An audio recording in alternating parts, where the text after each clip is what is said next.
Saturday's deployment serves as a warning to North Korea following its recent long-range missile test. This is the first time for the U.S. long-range strategic bombers to openly exercise in skies over the Korean Peninsula.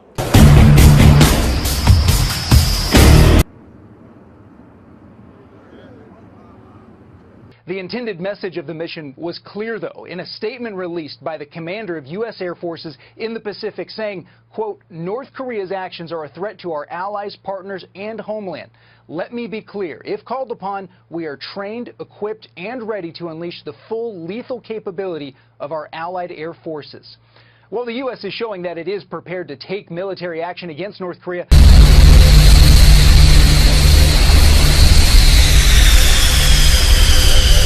Divert them from this wrong path.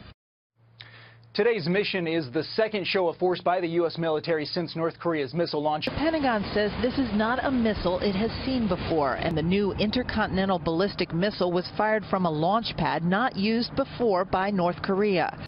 Ambassador Haley, North Korea tested an intercontinental ballistic missile this week that could potentially strike the state of Alaska. This is how the president responded. Take a listen. As far as North Korea is concerned, I don't know. We'll see what happens. I don't like to talk about what I have planned, but I have some pretty severe things that we're thinking about. He also said just on Saturday with the Chinese president, something has to be done about it. Something has to be done about it. Pretty severe things. Is he talking about a preemptive strike? I think that there are a lot of options on the table when it comes to dealing with China, and now the ball's in their court. China has a choice to make. They're either going to go along with us and the rest of the international community and say, yes, we think that what North Korea did was wrong, or they're not. And I think that the president knows what all of his options are. All the options are on the table, as always, with President Trump, and I think that we'll handle it accordingly. But ammunition comes in multiple forms, and I think that we always have to look at what those options are ahead of what the actions are going to be by China. What if the Chinese don't go along with that UN resolution? Then I think there will be a response.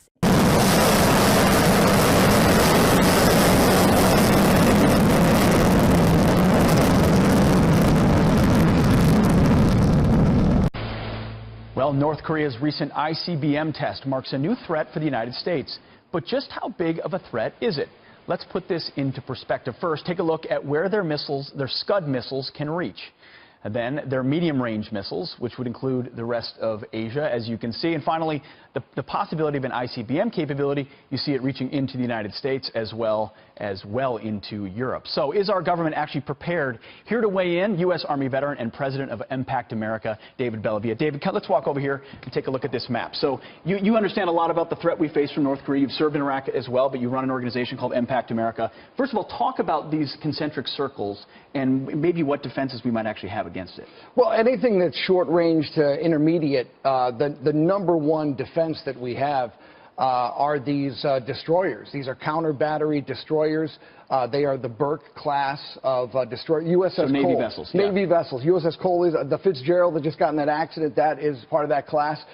These guys are knocking out the three-stage warhead, and they're going to knock it out post-boost and as it's entering the atmosphere. As it's coming back down. As it's coming back down. And it's going to, and now the THAAD that we talk so much about. That's the second system, a THAAD system. And that's what's on the ground in South Korea. That is only for the terminal phase. When it's coming in. So that's going to be the third phase. But when you look at what we're looking at here. When you look at ICBMs and you look at this red line. Well, that's pretty telling, isn't it? I mean, that's the majority of the modern Western world right there. Now, there's two problems with ICBMs. When they land, they cause a lot of problems. The other thing is when they detonate in the air, they could totally kill our electric grid.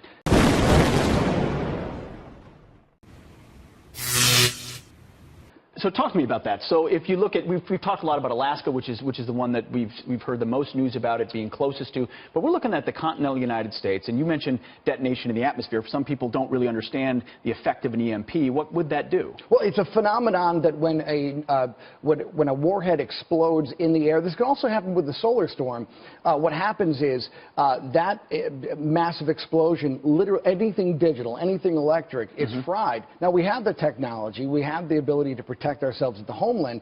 The problem, and this is what comes with the transportation bill, it comes at a perfect time, because a lot of that money is not going to go to roads and bridges, it's going to go to the power grid, and President Trump is committed to not only hardening, but also reinvesting in new transformers that will have the hardening. So there is an ability, you've got the missile capability, but then you have a hardening capability as well, if we're taking seriously this threat. Do you have any sense that North Korea, what have you seen as far as intelligence or information about their desire to use an EMP or just a nuclear device? Anything you've seen or heard about that? It's definitely part of their playbook. It's part of China's playbook. It's part of Russia's playbook. Here's the thing that's troubling about North Korea, Pete, is that in 2006, when they first tested their warhead, they got 1 kiloton of TNT yield out of that first test. 10 years later, in January, they got 7 kiloton, and then in September of 2016, 25 kiloton of TNT.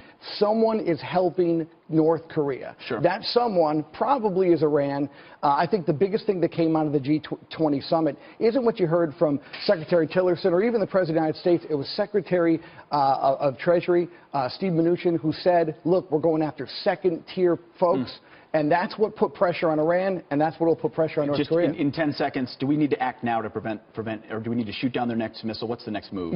I trust our military. I trust this president for letting the military do their job. They're not going to advertise what they're going to do beforehand. But, Pete, this is an existential threat to this nation. That's why it's so important. Hopefully, with the Chinese president, it was brought up in a serious way as well. I'm sure it was. David Bellavia, Impact America. Thanks a lot. Thank you. This bird is seriously dangerous, but beautiful.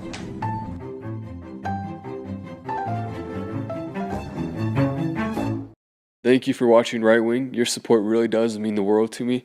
I hope you have an amazing rest of the day, and I will see you tomorrow.